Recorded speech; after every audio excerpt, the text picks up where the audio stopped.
Ailson Lino convida, novidade e informação pra melhorar sua vida.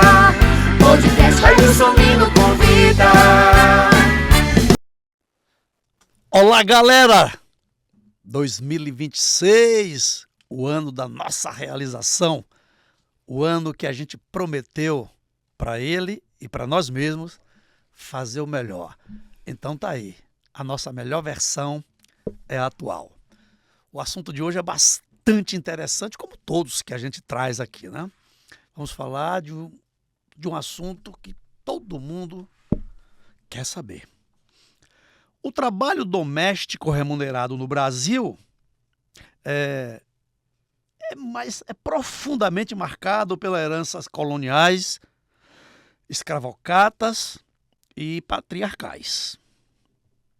É uma ocupação majoritariamente feminina, 92,6%, com significativa presença de mulheres negras, pretas e pardas, representando 66% do setor, segundo o IBGE. O Brasil tem uma das maiores populações de trabalhadoras domésticas do mundo, cerca de 4,8 milhões de pessoas na função.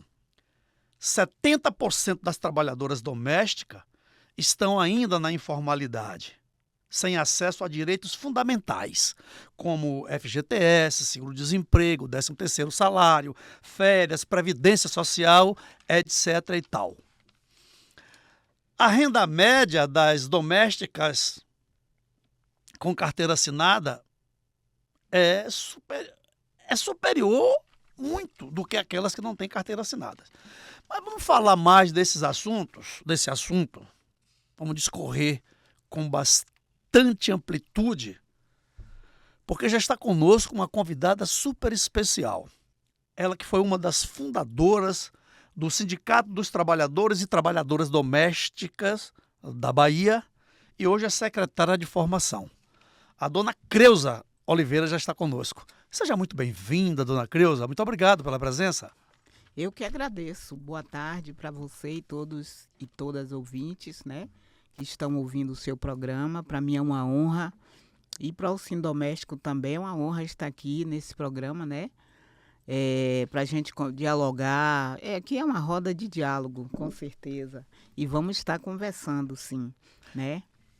Muito bem. Dona Creuza, primeiro me fale, quando foi que a senhora, quando e por que a senhora se interessou tanto por esta causa, né, das pessoas trabalhadoras domésticas, para trazer para elas os direitos que elas não tinham? Eu nem sei se ainda os têm. Quando foi que a senhora se interessou por isso? Eu me interessei na década de 80, né? Eu, como trabalhadora doméstica, que eu comecei a trabalhar na infância, com 10 anos de idade, eu já estava trabalhando. Eu nasci aqui em Salvador e meu pai era do interior e minha mãe vieram para Salvador. E chegando aqui, eu e meus irmãos nascemos aqui em Salvador. Depois meu pai faleceu e minha mãe voltou para o interior. Voltando para o interior, nos levou para o interior. E lá no interior eu comecei a trabalhar primeiro em Santo Amaro da Purificação, aos 10 anos de idade, que era uma criança tomando conta de outra criança, né? Comecei a cuidar de criança, porque na roça a seca era muito grande. E aquela coisa de uma boca a menos, né? E como meu pai morreu, minha mãe foi para o interior e pouco tempo depois ela arranjou um companheiro. E esse companheiro não tinha filho e ela tinha filho, né? E ele sempre questionava ele estar alimentando quem não era filho dele. E aí meu irmão, que era o mais velho, era um menino, minha irmã a caçula e eu era do meio. Então eu fui selecionada para começar a trabalhar como doméstica em Santo Amaro. E a promessa era que ia ter estudo, que eu ia estudar, e era só para brincar com a criança, né? Mas, na verdade, eu fazia todo o serviço da casa, só não comida. Mas eu limpava a casa e cuidava da criança. E eu lembro que eu era uma menina, uma criança do interior, sem noção nenhuma da cidade, né? Das coisas que tinha na cidade, até porque na roça a gente vivia lá no mato, a gente não tinha vaso sanitário, a gente não tinha os hábitos que tinha na cidade grande, né? Então, para mim ali, ir para a cidade, me separar dos meus irmãos, da minha mãe, para mim ali foi um choque.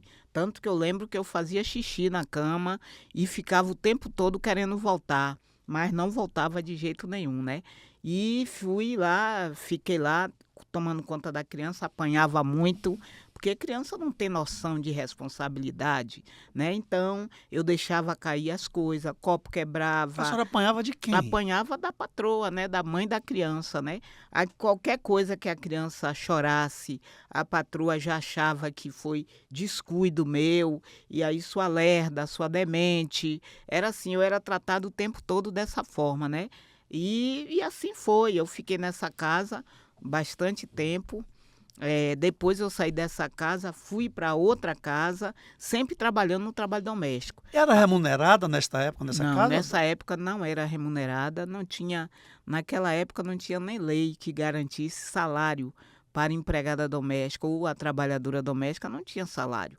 O empregador pagava o que quisesse. Eu lembro que era uma casa com 5 ou 6 trabalhadoras domésticas que um salário era pago para todas. Ou seja, aquele salário mínimo era dividido para todas elas. Todas moravam na casa? Todas moravam naquela casa e todas recebiam tipo um valorzinho.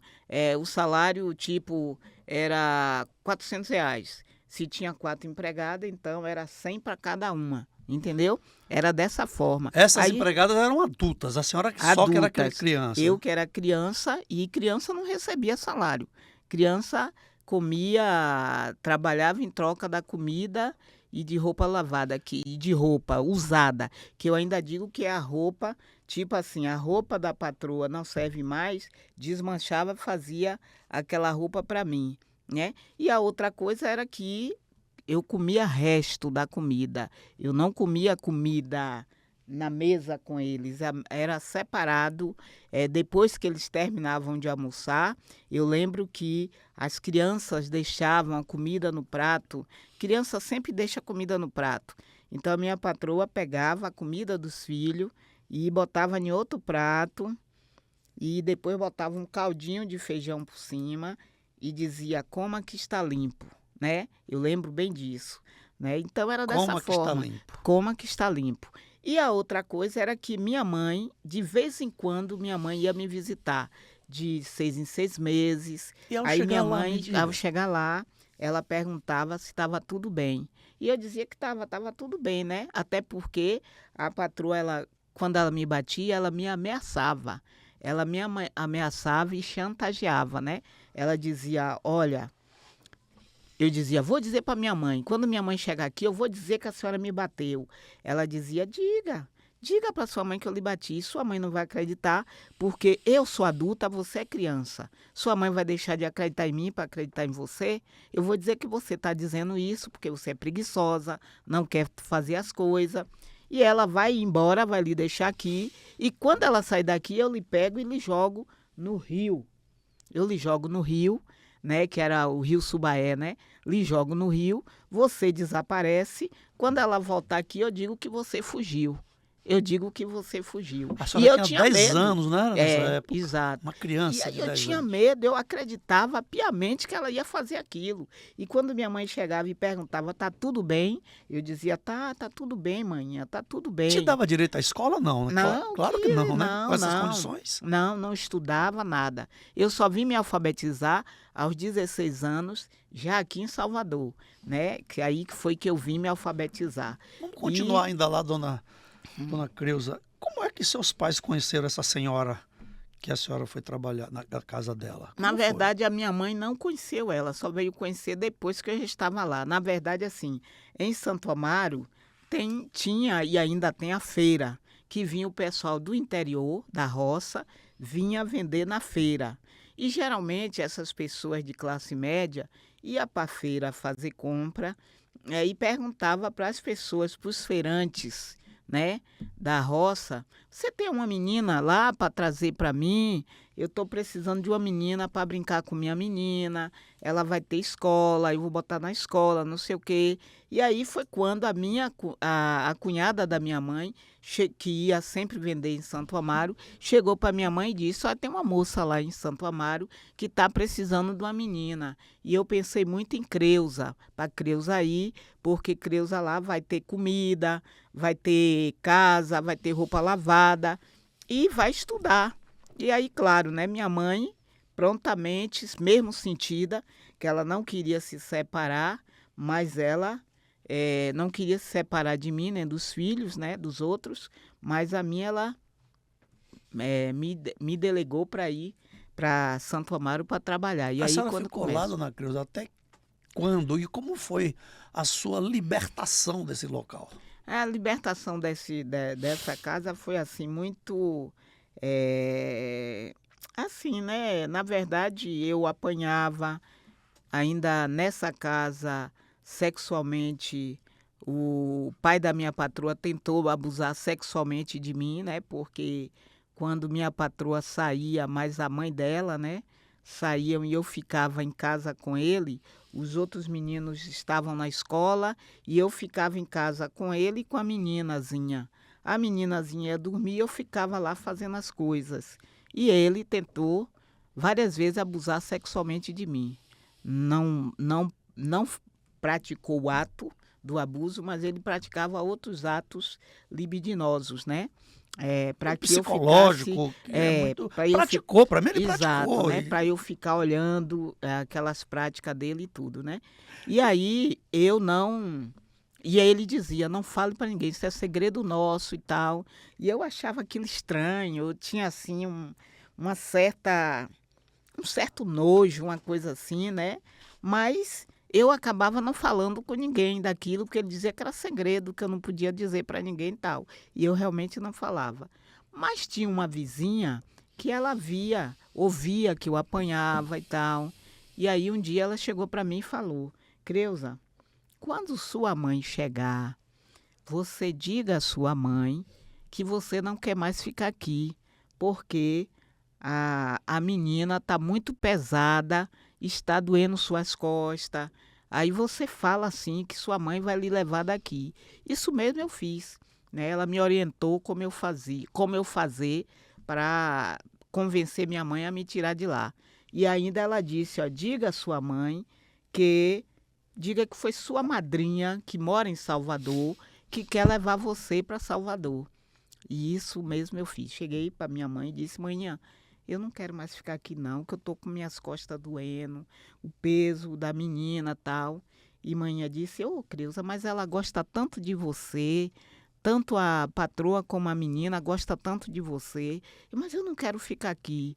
E minha mãe perguntou, e aí, eu vou dizer o quê? Para ela vai se chatear. Eu disse, diga que minha madrinha, que mora em Salvador, vai vir me buscar para me levar para Salvador. Isso mesmo minha mãe fez. Chegou para ela e disse, olha, eu vou levar Creuza porque a madrinha dela, que mora em Salvador, quer levar ela para Salvador. Isso já tinha passado quanto tempo? Já tinha, com 10, tinha que idade? Eu tinha 11, já perto dos 12 anos. Quase 2 anos nessa casa. 2 anos nessa casa. Aí minha patroa, ela não gostou nada, ela ficou muito revoltada quando minha mãe falou que queria me levar embora. Ela ficou muito chateada, mas mesmo assim ela tinha que permitir, né? E minha mãe me levou e eu, pouco tempo depois, eu voltei para Santo Amaro de novo. Para uma outra casa? Uma outra casa. Mas dessa vez foi escolhido com já pessoas foi conhecidas? Pessoas conhecidas que disse, não, tem uma pessoa que está precisando e tal, e vai eu de novo. A senhora voltou com que idade? Aí eu já estava com 12 anos, estava com 12 para 13.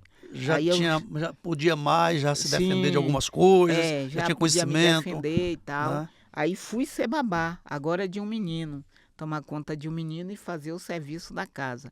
E a casa tinha 2 andares. Então eu fazia o trabalho, tomava conta do menino e fazia o serviço da casa. Com 12 anos? Com 12 anos de idade. Aí eu varria, lavava os pratos, né? Varria o quintal. E eu lembro que uma certa vez a patroa chegou para mim, saiu, que a família morava embaixo e em cima, né? Uma embaixo, outra em cima. E eu tomava conta do menino. E de repente ela saiu e ela disse, olha, vou deixar a panela no fogo, você fica olhando o menino e não deixa a panela queimar. Não deixa a panela queimar. Então eu fiquei lá brincando com o menino na casa de cima e de repente eu senti o cheiro da panela queimando. E aí eu saí desesperada, né? Saí desesperada para ir apagar o fogo da panela e saí correndo. Tinha no andar de cima, tinha um portãozinho que separava a escada, né, do acesso. E aí passei correndo e larguei o portãozinho aberto para ir apagar o fogo. E o meninozinho veio atrás de mim na andadeirinha, né, que tinha um andador, e ele veio no andador atrás de mim e caiu. Né? Ele caiu, desceu embolando ali com o andador e tudo. E graças a Deus ele teve hematomas no bracinho, na perna, mas não, graças a Deus não teve nada na cabeça, né? E quando a patroa soube, foi um terror. E o pai da criança também, né? Queriam me agredir e tal, porque eu tinha deixado a criança cair da escada, né? Então, para você ver a responsabilidade que é você fazer tantas funções e principalmente uma criança, que naquela época eu não era nem adolescente, eu era pré-adolescente. Estava passando dos 12 para os 13 anos de idade. Eu era uma pré-adolescente, né? Mas já tinha essa carga de responsabilidade. E mais uma vez eu tive que sair dessa casa e aí foi quando, aos 14, eu vim para Salvador. Nesta casa dos 12 anos, a senhora já era remunerada? Não. Também não. Minha primeira remuneração foi aos 20 anos de idade, aos 21 anos de idade. A senhora saiu da casa com 12 e foi para uma outra casa com 13 para 14. Exato, Ainda sem remuneração. Sem remuneração. E sem alfabetização. E sem alfabetização. E aí continuei trabalhando sem salário, sem folga, sem férias, né? E aí foi quando eu vim trabalhar aqui em Salvador. Aos 14 trabalhei em outras casas e tal. E aos 20 anos eu fui trabalhar em outra casa, de entre 20 e 21 anos. Eu fui trabalhar em uma casa que essa daí me levou para o Pedro Melo, para eu tirar o RG, tirar a carteira. Nem RG não. Só tinha só certidão de nascimento. Deixa eu te fazer uma pergunta, dona Creuza. Toda criança, né, tem sonhos, né, tem desejo, tem vontade, olha para o futuro, quando eu crescer eu quero ser tal coisa. Enfim, toda criança tem esse sonho, né? A senhora, por ter sido uma criança que lhe podaram todos os seus direitos, lhe podaram toda a sua liberdade. Mesmo assim, a senhora talvez não tivesse nem, como é que eu posso dizer, referência para sonhar junto dessas pessoas adultas tão cruéis que a senhora convivia. Como eram os seus sonhos nessa época? Na verdade, eu não tinha sonho.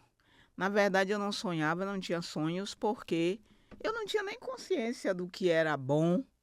Para a senhora, então... o bom para mim era estar com meus irmãos, com minha mãe, lá na roça, no interior. O bom era aquilo, né? Mas com meus primos, né? Que a gente brincava, a gente pulava corda e tal.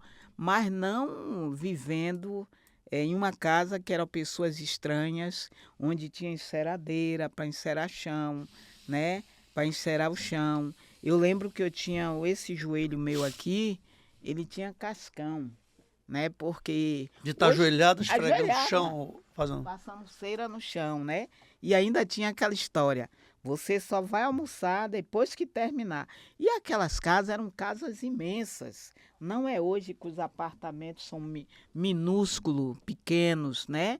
Tem casas grandes, tem apartamentos grandes, mas a maioria dos apartamentos são pequenos, né?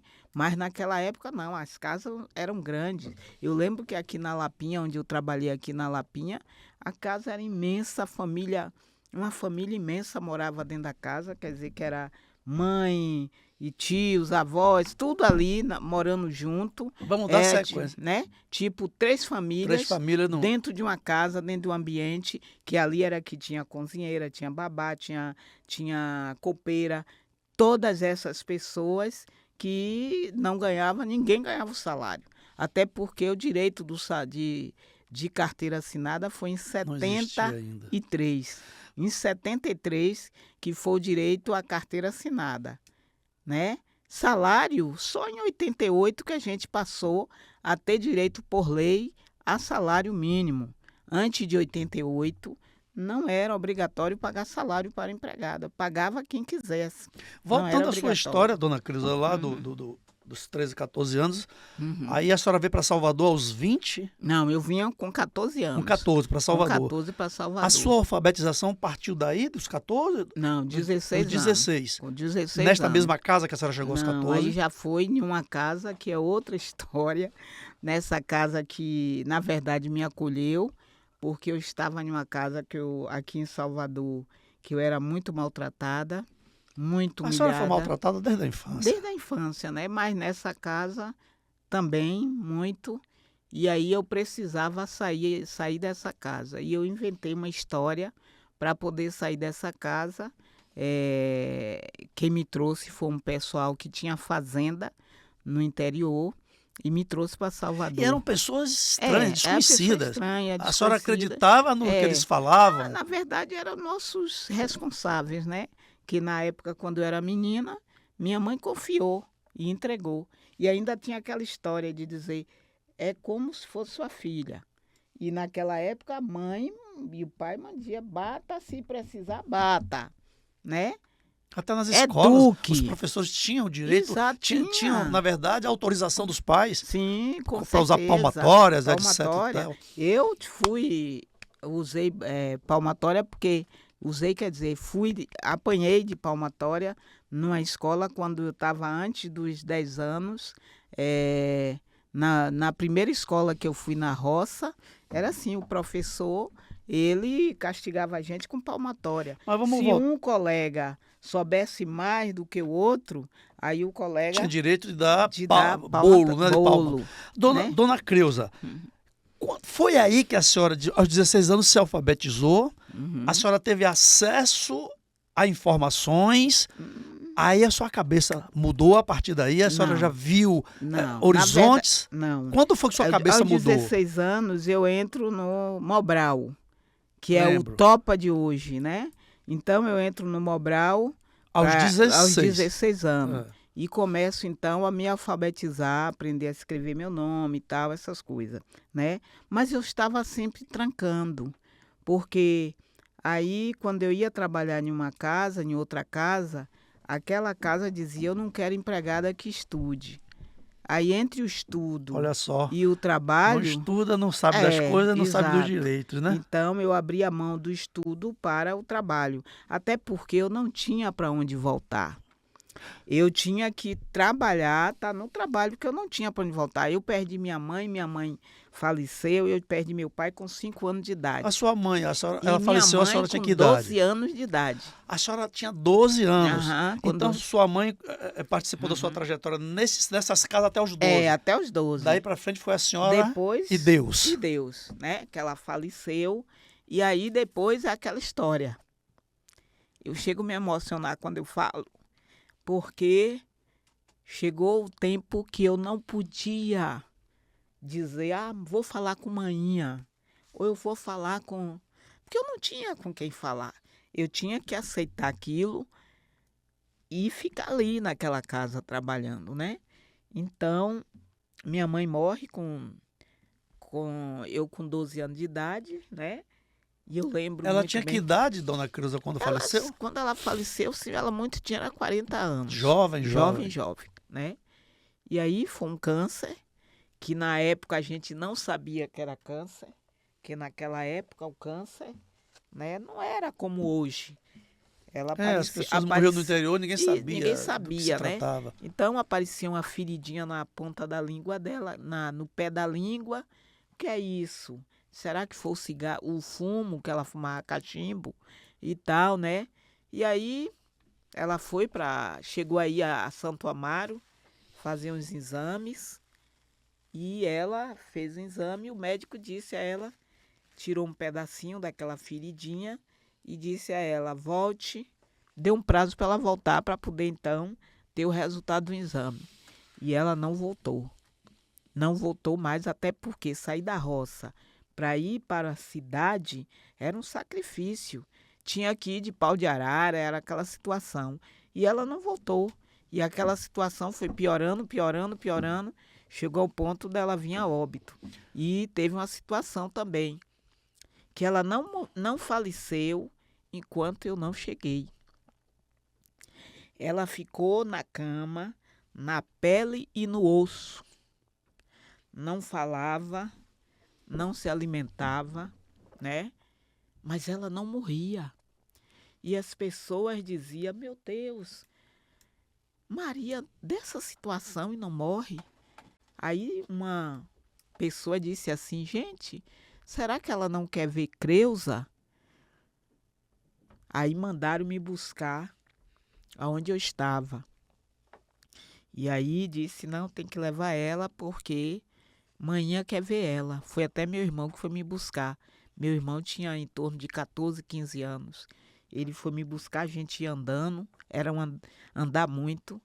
E aí quando eu cheguei lá em casa, eu só fiz dar benção a ela. Meia hora depois ela partiu. Só estava te esperando. Olha, a sua história é muito emocionante, uma história de luta, muita luta, e certamente vitória, a senhora está aqui Com vitoriosa, certeza, né? vitória. Depois que a senhora entrou no Mobral, que era o Movimento Brasileiro de Alfabetização, por volta dos 16 anos, não foi? Uhum. Daí, como foi os primeiros raios de sabedoria, de sonhos, de descobertas, que a senhora tinha um lugar ao sol como todos, que a senhora tinha os seus direitos. E quando foi essa descoberta, e daí, quando te despertou também, já que conhecia os seus direitos, dizer para as outras pessoas que sofriam tanto quanto a senhora, que olha, descobri, nós temos direitos. Tanto é que a senhora está no sindicato. Me conta essa passagem, essa trajetória. Na verdade, demorou muito para eu descobrir, né? Eu comecei tá aqui em Salvador, trabalhando também em outras casas. E eu, depois dos 20 anos, uns 20 anos, eu comecei a perguntar para mim. Eu dizia, meu Deus, por que todo trabalhador tem sindicato e nós domésticas não temos? Por quê? E eu me revoltava, eu trabalhava a semana toda numa boa. Mas quando chegava domingo e feriado, e eu estar trabalhando, eu ficava muito revoltada com isso, porque eu via que meus patrões saíam no domingo, no feriado, no sábado não trabalhava, e eu não, tinha que continuar lá trabalhando, então eu tinha a maior revolta disso. E aí eu ficava me perguntando isso, até que um dia eu estava lá na casa da minha patroa lavando os pratos, na cozinha, e eu tinha um radinho de pilha, que era o meu companheiro do dia a dia. Eu não tinha amizades, eu nunca fui chegada a festa, amigas, não, eu era muito isolada, até porque eu fui ensinada que não era para confiar em ninguém, que não era para ter amizades, então eu não tinha amizade, né? Até as meninas, as outras domésticas do prédio que trabalhavam no mesmo prédio, eu passava, oi, era só isso, mas não era de sair junto nem nada disso, né? E aí eu tinha esse radinho que me acompanhava em todos os cômodos da casa. Se eu estivesse no banheiro limpando, o rádio estava comigo, na cozinha, em todo canto. E um dia eu estava lá na cozinha e meu radinho ligado e de repente uma senhora que era dona de uma rede de lojas aqui em Salvador, eu não sei se era rede ou se era só uma loja, eu sei que o nome da loja era M. Crachete. M. Crachete. M. Crachete. Me lembro, inclusive, M. Crachete. Essa família teve até locutores. M. Crachete, com esse nome. Esse nome é conhecido, M. Crachete. Conhecido. E aí eu estava lá ouvindo a rádio, não me lembro se era a rádio, acho que era a Rádio Sociedade. Sociedade da Bahia, da uma Bahia, das mais antigas. das mais antigas. AM. AM. Aí eu estou vindo lá, lavando os pratos e fazendo as coisas na cozinha. E essa dona dessa loja, ela estava candidata a vereadora. Isso em 83, 84, por aí. E ela estava candidata a vereadora. E ela estava sendo entrevistada na rádio. E o locutor perguntou a ela: Jimmy, se você for eleita, qual é o seu projeto? Ela Jimmy disse... Crachete. Ela falou com o Tony de rádio, não foi, Big? Muito tempo. E aí ela dizia: eu vou defender as mulheres, vou defender as crianças e vou defender as empregadas domésticas. Ali te deu o start. Quando ela falou isso, eu estava lavando os pratos, eu parei.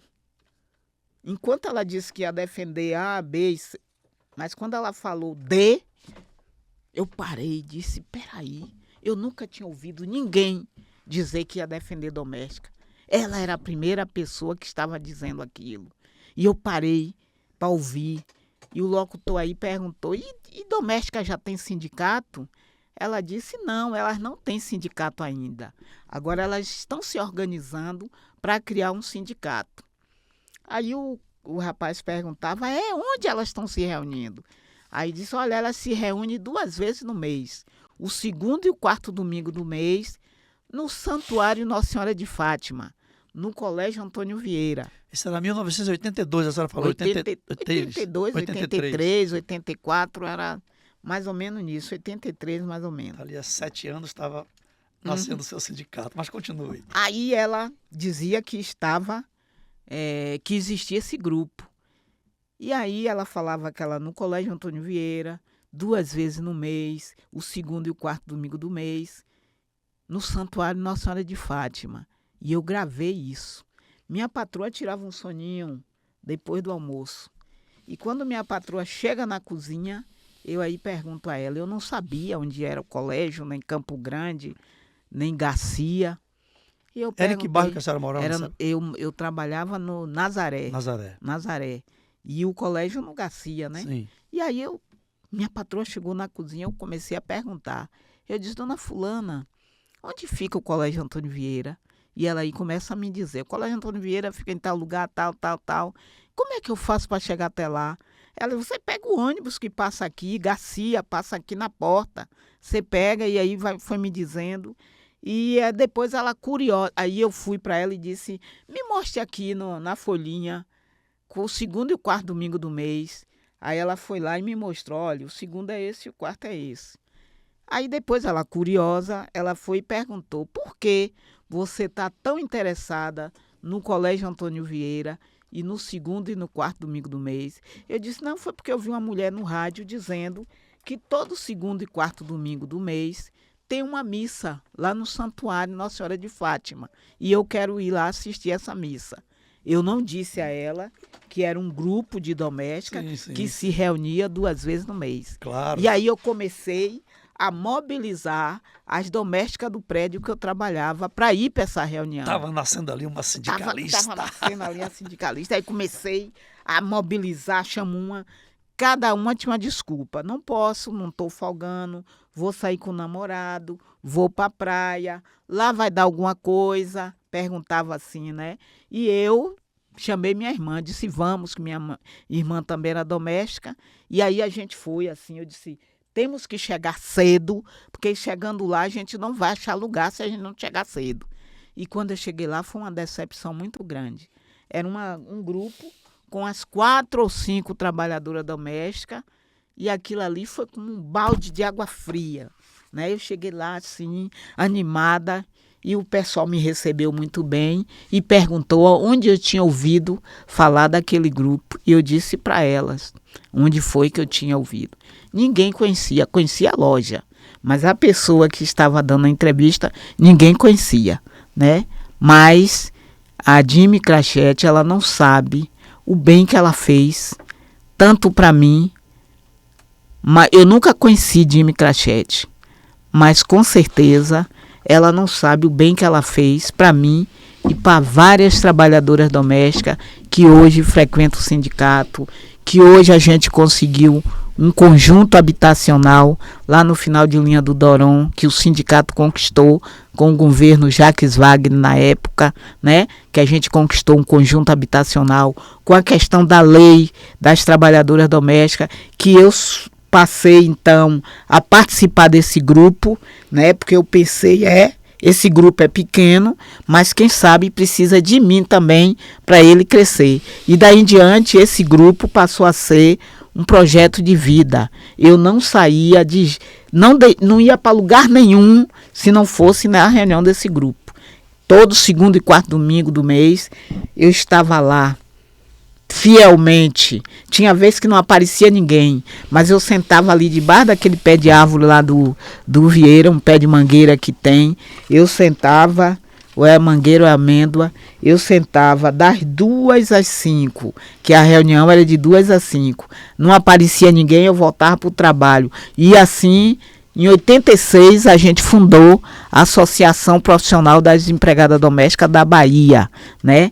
Desse grupo, em 86, a gente funda a associação, porque a gente não podia ser sindicato. Quando a senhora fala a gente fundou, era a senhora e quem mais? Eu e mais outras, né? Tinha a Josefina, tinha a Lúcia. Todas domésticas. Todas domésticas. Tinha a Maria das Graças, tinha a Maria José Alves, tinha várias trabalhadoras. E essas ainda estão hoje no movimento? Algumas já estão em outro plano. Sim. E outras ainda estão vivas, né? Mas a gente cria essa associação porque a gente não podia ser sindicato, a gente só conquista o direito de ter sindicato a partir da Constituição de 88. E na Constituição de 88, aí a gente conquista o direito de se organizar em sindicato, e 13 de maio de 90, a gente cria o sindicato. E foi uma data especial, uma 13 de maio, justamente a data... A data da verdadeira, a gente disse, a gente vai criar agora a nossa verdadeira abolição. Que é a criação do sindicato. Aí 13 de maio, que data maravilhosa. Sindicato, né? Funda o sindicato, mas a gente continua na luta, já estava na luta, porque a gente participou da luta na Constituição Federal para conquistar os direitos das trabalhadoras domésticas. Eu participei de um primeiro encontro nacional, que foi em 85. Eu participei do 5º Congresso Nacional das Trabalhadoras Domésticas em Pernambuco, que para mim ali foi uma maravilha. Então, teve o sindicato da senhora aqui da Bahia, que teve um congresso com o sindicato lá de Pernambuco. Que na época não era sindicato, era associação. Associação de várias partes do Brasil, né? E aí nós da Bahia estávamos lá participando desse congresso em 85, e a gente só cria o sindicato em 90. Então a gente fica com uma associação de 86 até 90. E em 90 a gente cria o sindicato. Nesta criação do sindicato já existia a lei, parece que é de 88 o salário, né? Sim, 88. De 88. Mas aí, quase ninguém cumpria, né? Quase ninguém cumpria. Como hoje ainda não se cumpre, né? Né? Porque, dona Creuza, há essa dificuldade muito grande dos brasileiros, especialmente os brasileiros, vamos falar do nosso país, em cumprir as normas, as regras, as leis, sobretudo quando tange ao trabalhador, né? Na verdade é aquela ideia, o pensamento, a mentalidade de escravocrata, né? De achar que as pessoas têm que ser escravos, que tem que ter tudo de graça, que não precisa pagar e respeitar o direito do outro ou da outra, né? Existe a questão do racismo, da questão da luta de gênero, raça e classe. Essa classe não precisou estudar, nem fazer faculdade, então não precisa ter direitos garantidos. Essa classe é de mulher e mulheres negras, que quando você falou aí, no início, você falando que é uma categoria formada por mulheres, aqui no Brasil, por mulheres negras. Mas quando você chega... São dados do IBGE. Do IBGE, né? Mas quando você chega no Peru, no México, na Bolívia, são mulheres indígenas, né? Então essa categoria tem gênero, classe e raça, né? Então não é fácil para a gente mostrar a importância do trabalho doméstico, que o trabalho doméstico tem valor social, que se nossa categoria tivesse a consciência da importância do trabalho doméstico e dissesse vamos fazer uma greve e parasse, né, com certeza a sociedade ia perceber a importância da nossa categoria e do nosso trabalho. Mas, infelizmente, a própria categoria não tem a consciência do seu trabalho, da importância do seu trabalho. E é isso que o sindicato vem fazendo nessa luta da formação, né, de estar trabalhando essa formação, da valorização da categoria, porque a categoria de doméstica, como você bem já falou, é uma das maiores categorias na mão de obra feminina, mas que infelizmente ainda não é tão reconhecida. Agora eu vou te dizer, não vou dizer que hoje é a mesma situação de há 30 anos atrás. Não, mudou muita coisa, mudou as leis, os direitos, né? A questão de muitas colegas, pode até não ir para o sindicato, mas ela tem consciência que ela tem direito. Claro que ainda tem muita que não tem direitos, tem muitas que abrem mão dos direitos por causa da Bolsa Família, tem muitas que tem vergonha de assinar carteira, né? Porque acha que vai manchar. Hoje até já melhorou. Nós temos no sindicato trabalhadoras domésticas formadas, né? A gente tem... Dona, desculpa, é importante, dona Creuza, a senhora falar trabalhadoras domésticas, tirar aquela coisa empregada doméstica, né? No sentido pejorativo, né? Trabalhadoras domésticas, porque é uma trabalhadora como qualquer outro setor. Tem os trabalhadores da indústria, do comércio, da saúde, da educação. Então, né? trabalhadoras domésticas que têm os mesmos direitos e que deveria serem não abrir mão disso, né? E não poder abrir mão dos seus direitos, né? A gente hoje tem diretora no sindicato formada em direito, né?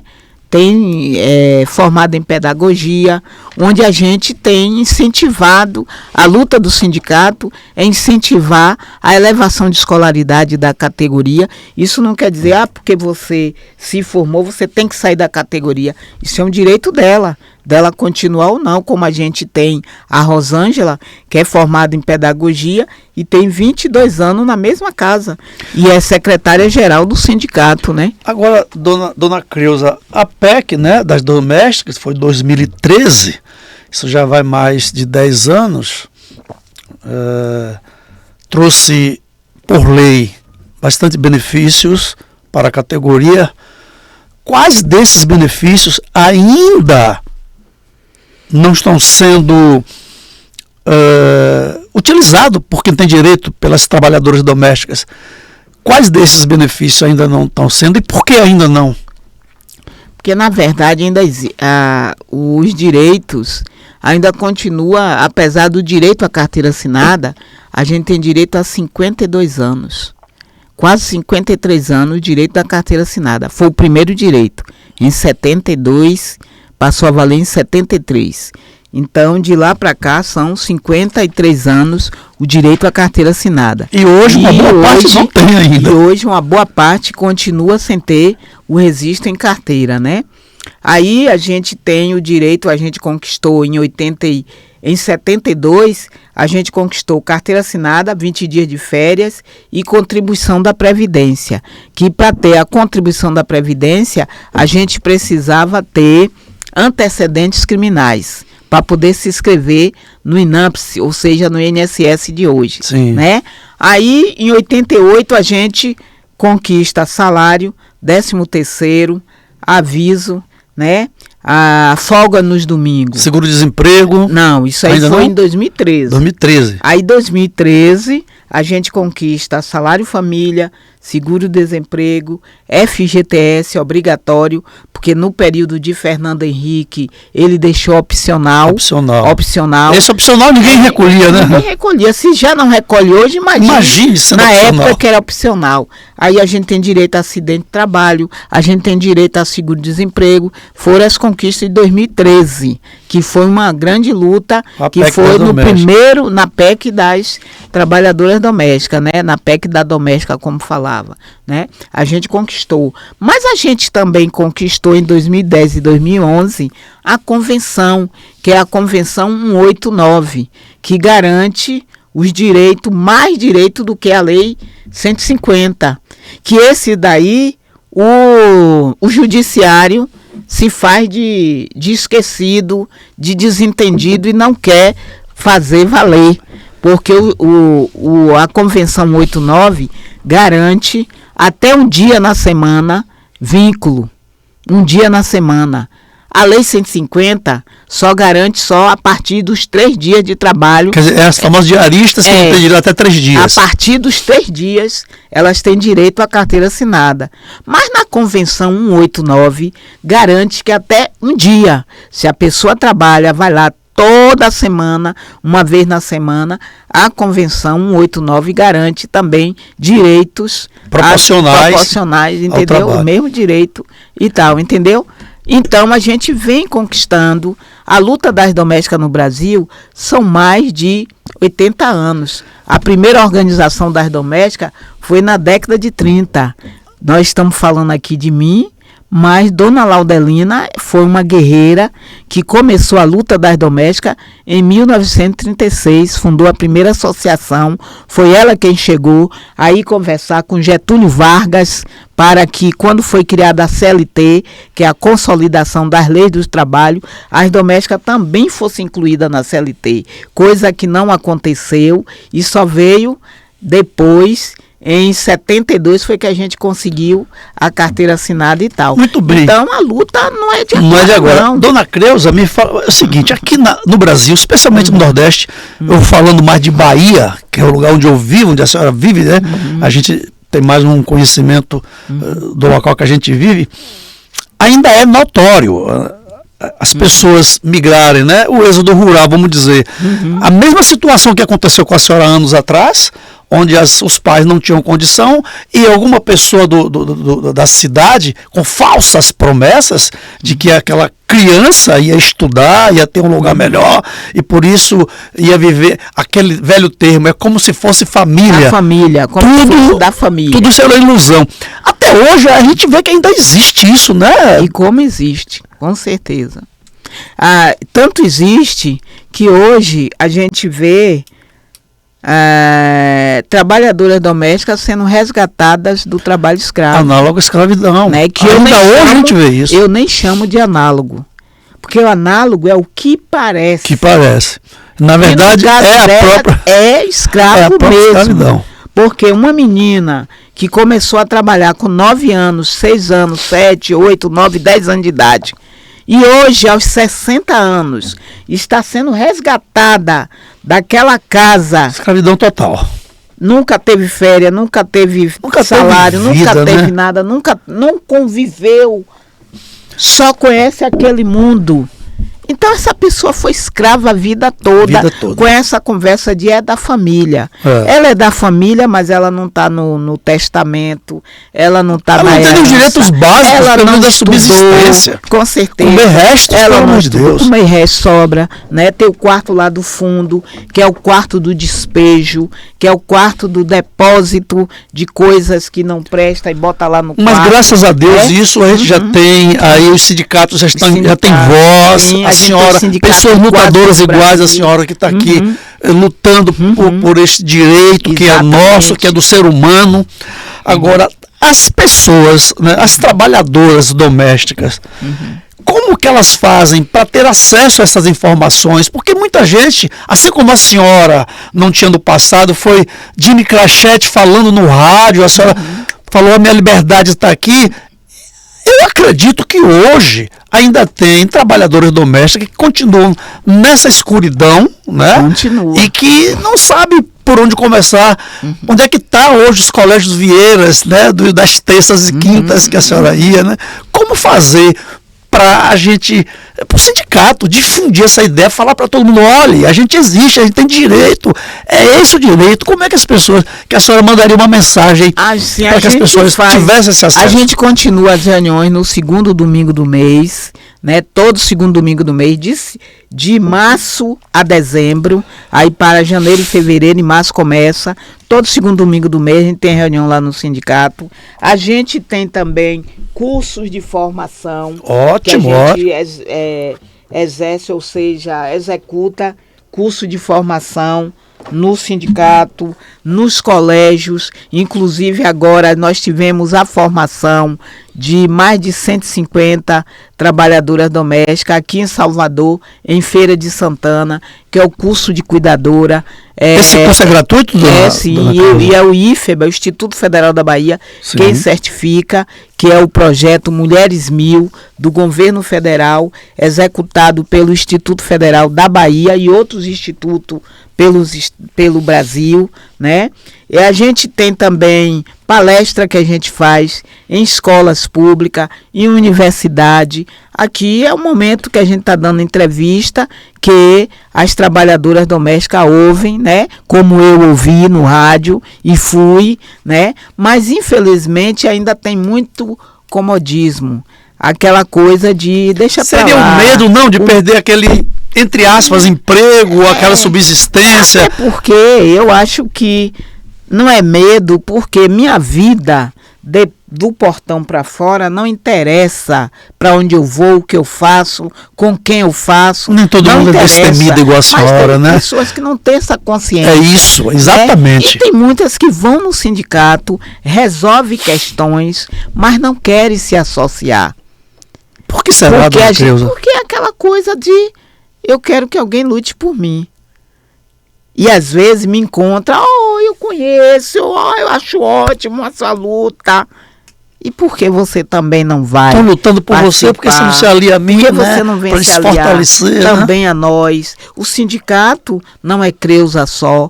Os sindicatos são muitas, né? Uma categoria aqui na Bahia são mais de 400 mil trabalhadoras onde é que domésticas. fica instalado o sindicato, da senhora, das trabalhadoras domésticas da Bahia? Gama, Avenida Vasco da Avenida Gama, Vasco da Gama. 682. Tem como botar, Juninho? Ô, Joãozinho, é você que está aí. Você pode botar para mim, por favor?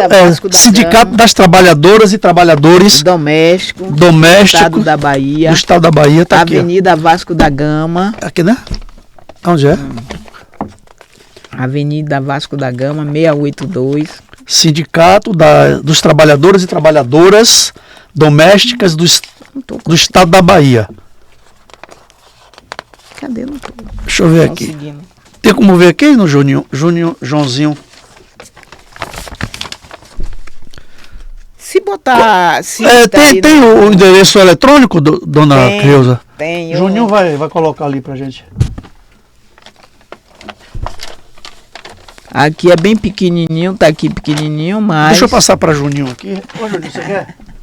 Para copiar. Copiar, né? Então o sindicato atende as pessoas, de segunda a quinta-feira, temos advogados, né?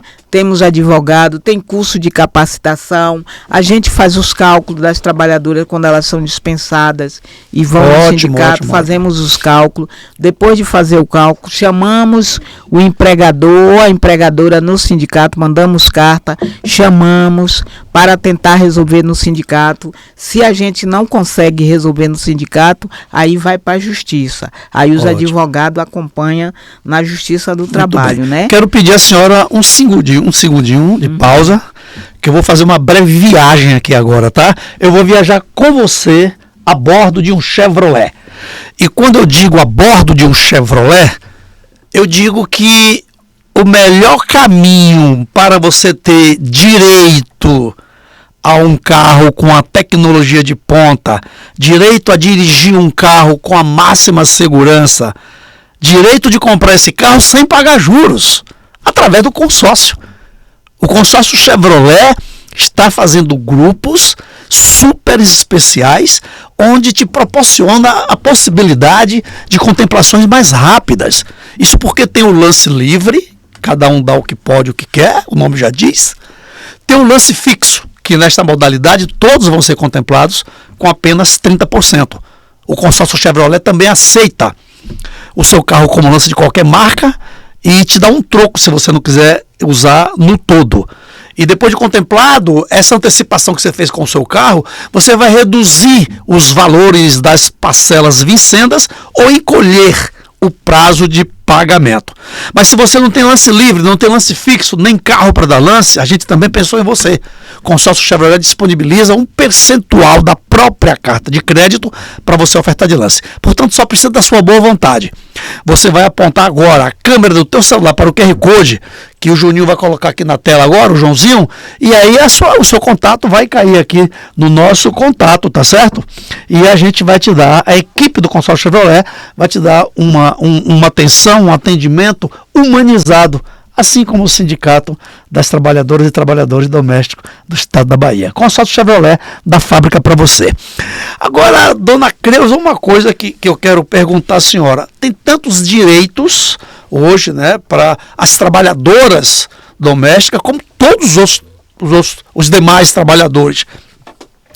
Mas ainda se nota, né, muitas pessoas que trabalham e que fazem parte do programa do governo da Bolsa Família, e por isso pedem aos patrões que não assinem suas carteiras para não perder o Bolsa Família.